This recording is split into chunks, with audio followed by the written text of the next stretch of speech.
Hello and welcome to Telecer English. I am Estefania Bravo. This is from the South. A magnitude 7.7 earthquake has struck the Caribbean Sea between Jamaica and Cuba, but it seems it didn't trigger a tsunami. The Pacific Tsunami Warning Center has issued a report stating that the tsunami threat in Jamaica, the Cayman Islands, and Cuba has now largely passed based on all available data. However, the agency recommends that national authorities determine the level of alert for each country. Social media reports of tremors being felt in Kingston, St. Andrews, St. Anne, and Manchester, but no deaths or injuries have been reported so far. There are also reports of staff evacuating buildings in New Kingston after the earthquake hit the island. Prime Minister of Jamaica, Andrew Holmes, took to Twitter to confirm that the country felt the 7.7 magnitude earthquake, adding that Kingston may experience tsunami waves reaching of up to a meter above a tide level. He advised all people to, quote, observe the relevant safety procedures during this time. Moving on, thousands of people rallied outside El Alto Airport in Bolivia to greet presidential candidate Luis Arce upon his arrival from Argentina. Social movements gathered since early in the day to welcome the candidate for the movement towards Socialism Party and his running mate, David Choquehuanca. This is Arce's first time back in Bolivia since he was officially nominated to represent the MAS in the upcoming general elections. But shortly after his arrival, the de facto government served Arce with a legal notice in relation to an investigation into the alleged breach of his duties. According to the notice, Arce is expected in court on Wednesday to be questioned by prosecutors. This investigation was announced one day after his nomination as candidate by the MAS party and comes as part of the ongoing persecution of party members and supporters. The coordinator of social movements in Cochabamba said that Arce's arrival was a sign of hope. Luis Arce, candidate of the MAS, arrived to the city of El Alto and was received by David Choquehuanca, candidate for vice president, representing social movements in Bolivia. In the midst of a coup and uncertainty over the political situation, they represent unity and hope to overcome the coup. We are sure that through a democratic path and a popular vote, we will be able to reverse the coup, which was carried out primarily against social movements and the poorest in Bolivia. Moving on, Venezuela's National Assembly has approved the establishment of a commission to investigate the use of aid funds given to the opposition, which lawmakers say there's no trace. The commission will investigate corruption scandals by opposition members, including Juan Guaido. They will look into the millions of dollars given to Guaido for the Aid live concert in Colombia, which never reached the people of Venezuela. A lawmaker from the opposition, Jose Brito, said they will investigate the money given by U.S. organizations, including USAID. We will begin working and will request the help of the U.S. Senate and the House of Representatives to look into the money that was sent, which the USAID said was more than $400 million. We want to tell the Department of State that those who received the money and promised to implement social programs took at least 30% of that money for themselves. On Monday night, people in Cuba paid tribute to the national hero José Martí on the eve of the 167th anniversary of his birth. Led by the first secretary of the Communist Party, Raúl Castro, and President Miguel Díaz-Canel, close to 30,000 marched across Havana holding torches. They paid tribute to a similar march held in 1953 by university students against dictator Fulgencio Batista. At the historic stairs of the University of Havana, everything was ready for the march. Havana once again became witness to an event that pays tribute to one of the island's most important heroes. Close to 30,000 people marched to the old San Lázaro quarry, as they also paid tribute to a similar march in 1953, held in defiance of the then dictator Fulgencio Batista. Martí is one of the pillars of the revolution. Fidel used many of his ideas to walk the path that he did, to have a successful revolution and to make Cuba what it is today. Martí's most beautiful gift is his love for all people. This year's march also took time to condemn recent acts of vandalism on statues of the national hero. that were financed by counter-revolutionary groups based in Miami. This march has a historic vision, and we stand in solidarity with Cuba. Marching today is very important to show that Cuba is not alone. But it wasn't just Cubans who paid tribute to José Martí. Among the masses, there were also people from a number of international social and student movements. This march has a historic vision, and we stand in solidarity with Cuba. Marching today is very important to show that Cuba is not alone. This is how Cubans and people from abroad pay tribute to José Martí, by carrying the torch of dignity and defending just causes around the world. This Monday, Cuban President Miguel Díaz-Canel inaugurated the new Telesur studios in Havana, Cuba. Telesur is continuing to grow despite all adversity and threats. We are now broadcasting from Havana, Cuba, in addition to our headquarters in Caracas and Quito.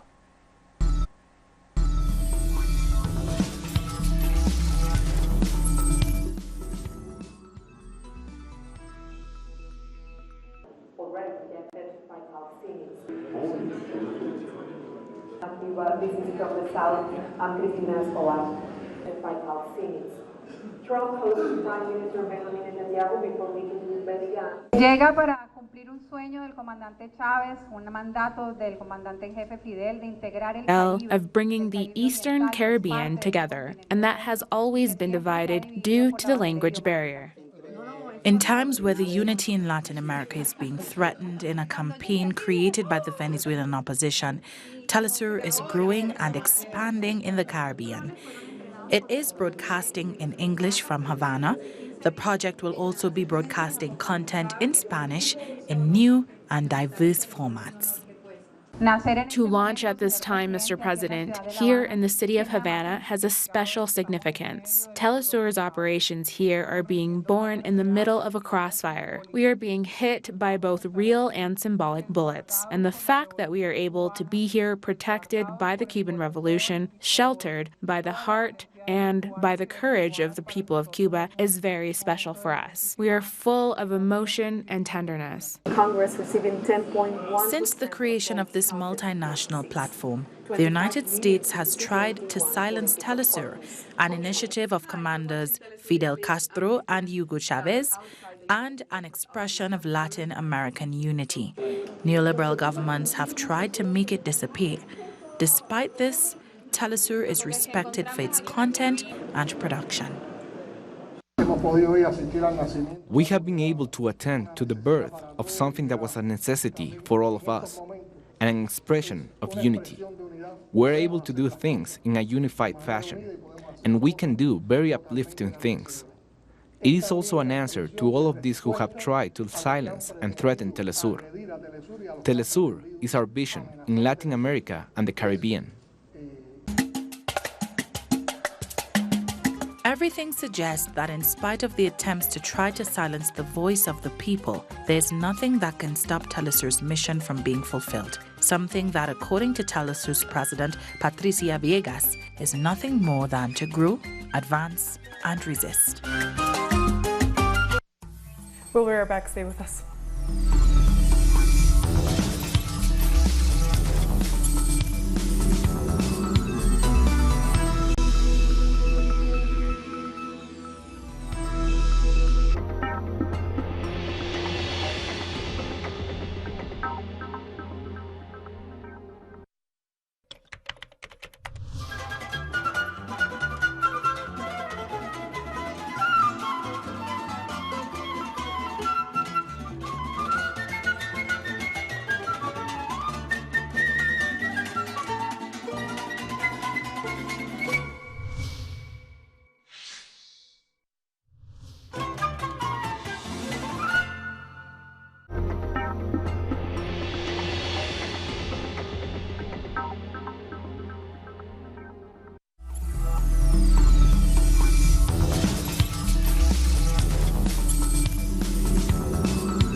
Welcome back to From the South. U.S. President Donald Trump has announced the details of the so-called Middle East plan as Palestinians vow to reject it. The proposal was unveiled by Trump at a news conference alongside Israeli Prime Minister Benjamin Netanyahu. It includes the U.S. recognizing illegal Jewish settlements in the occupied West Bank, and in a move seen as an attempt to fend off opposition to the plan, Trump proposed the creation of an independent Palestinian state with its capital in East Jerusalem. Many Palestinian organizations have vowed to reject any plan that does not include their right to self-determination and the right of all refugees to return to the lands where they were driven off by Israeli settlers. Today's agreement is a historic opportunity for the Palestinians to finally achieve an independent state of their very own. After 70 years of little progress, this could be the last opportunity they will ever have, and last for a lot of reasons. We'll never have a team like we have right now. Palestinian President Mahmoud Abbas has denounced Trump's so-called Middle East plan. Speaking after a meeting of Palestinian resistance movement, Abbas said Trump's plan will not pass because no amount of financial incentives will make the people of Palestine to self-abandon their struggle. He reiterated that they will not accept any deal without the return of occupied territories. I would like to say to the duo, Trump and Netanyahu, that Jerusalem is not for sale, and all our rights are not for sale and not for bargaining. Your conspiracy deal won't pass. If Jerusalem will go, would we accept a state without Jerusalem? It is impossible for any Palestinian child, or Arab, or Christian to accept this. This is why we told them from the beginning, no. Protests broke out in the besieged Gaza Strip a few minutes after Trump announced his plan. The multitudes of protesters who took to the streets chanted anti-U.S. slogans and burned Trump's photos to express their rejection of the plan. The protesters say they are strongly behind their leader's decisions to reject and fight the proposed deal of the century. Protests have also taken place outside the U.S. Embassy in Jordan. Regarding the plan of the century, we say to Trump and the American administration that our people are united behind our Palestinian leadership, represented by President Mahmoud Abbas. We reject this plan, the plan of shame that has nothing to offer Palestinians. Meanwhile, Israel's Attorney General has formally indicted Netanyahu on 3 corruption charges. Early on Tuesday, Netanyahu announced he was withdrawing his request for immunity from protection in the 3 corruption cases in which he's charged with bribery, fraud, and breach of trust. Netanyahu's political opponents have accused him of attempting to use the Middle East peace plan to distract attention from his corruption cases and to also boost his re-election campaign.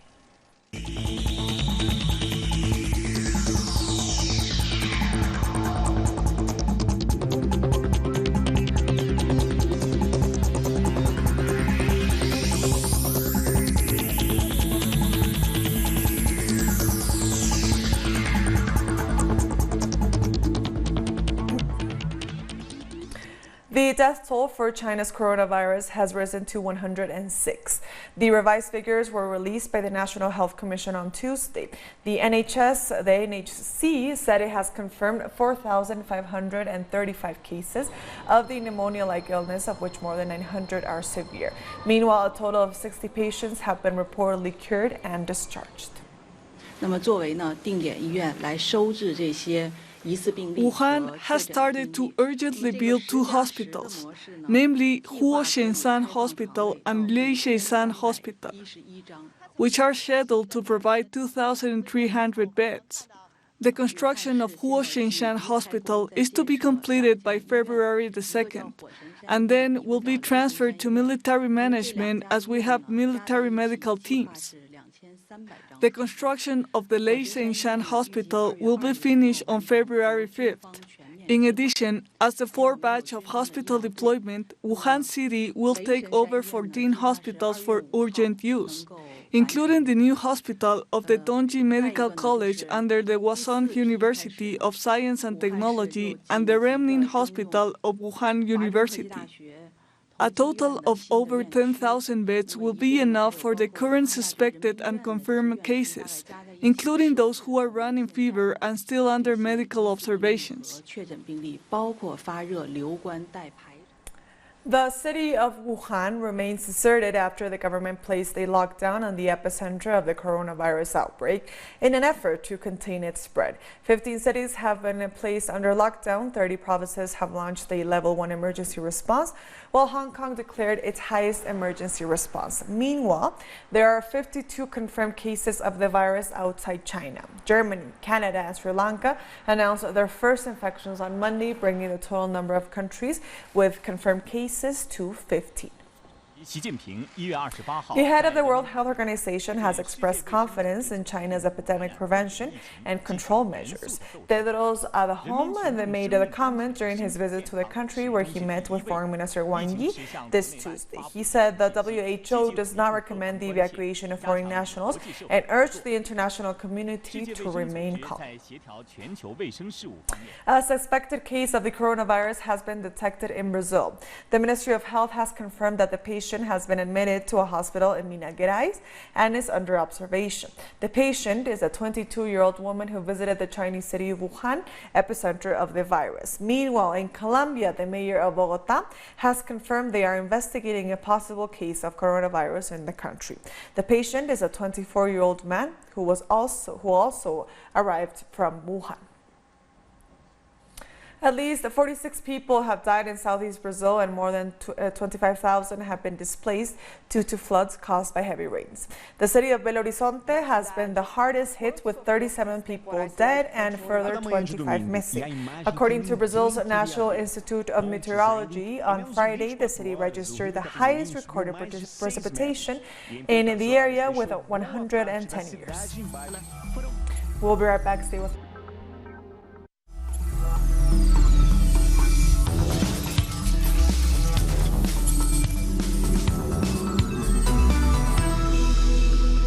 Welcome back to From the South. A full ceremonial military display has taken place at the opening of the historic Red House in Trinidad and Tobago on Friday. The regiment, Coast Guard, Police, and Air Force Reserves participated. All 42 members of Parliament and 31 senators were present for the event. The original building was ironically destroyed by fire in the 1903 water riots and rebuilt in 1907.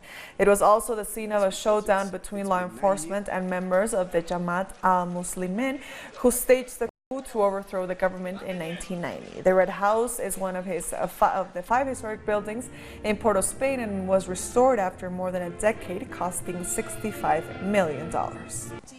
We in Trinidad and Tobago, we are traveling people, and we go to other people's countries and we marvel at their symbolism and their symbols. In Australia, we marvel at the Sydney Opera House. In Washington, we spend vacations staring at the Capitol and the obelisk. And in London, we look at the Palace of Westminster and we don't ask how much it costs to maintain. Ladies and gentlemen, I've seen it said that we should have spent the money that we did on renovation here on social services and feeding the poor. We did both.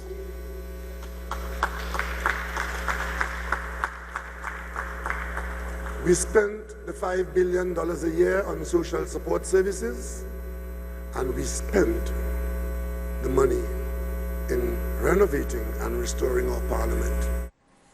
Meanwhile, recognizing her role as head of state and not head of government, the president of Trinidad and Tobago took the opportunity to deliver some of the public's concerns to lawmakers as she delivered her address. And so I deliver their message. A message which they feel that neither government nor opposition is hearing, or if hearing, ignoring.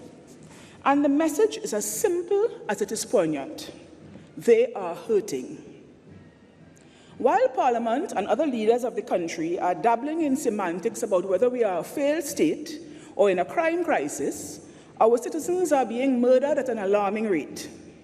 They lack opportunities for employment or are losing their jobs. Food prices are spiraling beyond the reach of many, and more of our children are falling into the at-risk category. Citizens are entitled to look to you for and demand of you solutions to alleviate their pain. They want you to work together for their good. Classes have been suspended at the Villa Road Primary School in Jamaica after an explosion injured 5 people on Monday. Reports say the blast occurred due to a leak during the delivery of LPG gas, which led to a fire. The victims are said to be 3 cafeteria workers and 2 employees from the gas company Petco. They suffered 1st and 3rd degree burns. Students were taken to a nearby residential property for safety, and classes are expected to resume this week. Antigua and Barbuda's Prime Minister Gaston Brown has thanked the countries who've assisted in his nation's development. Among them, Cuba, Venezuela, Japan, the Dominican Republic, Mexico, and South Korea. However, he gave a special thank you to China. The hundreds of millions of dollars provided by China in grants, technical assistance, and concession loans have supported infrastructure, education, energy, national security, housing, sports, and community development projects. Is this the action of a country that is seeking to colonize us? Clearly not. The significance of the support provided by the government and people of China cannot be overstated. Hundreds of workers at electronic and appliance manufacturer he says his plant in South Africa are on strike demanding for a 15% pay rise. The National Union of Metal Workers of South Africa, NUMSA, is leading the industrial action. And NUMSA representatives said the workers at the company have not received any wage increase since 2017. He lamented that their current salaries are not enough for them to meet their basic needs. And still in South Africa, the government has come to the rescue troubled national airline South African Airways.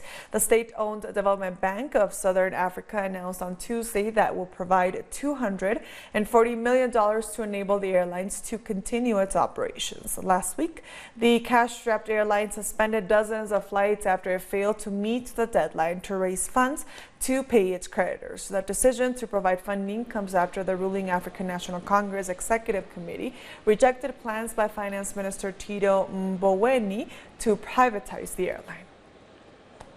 Demonstrators have gathered in Barcelona in solidarity with the 9 Catalan pro-independence politicians who were sentenced last year. The group also rejects the central government's move on Monday to strip leader Quim Torra of his role as a lawmaker.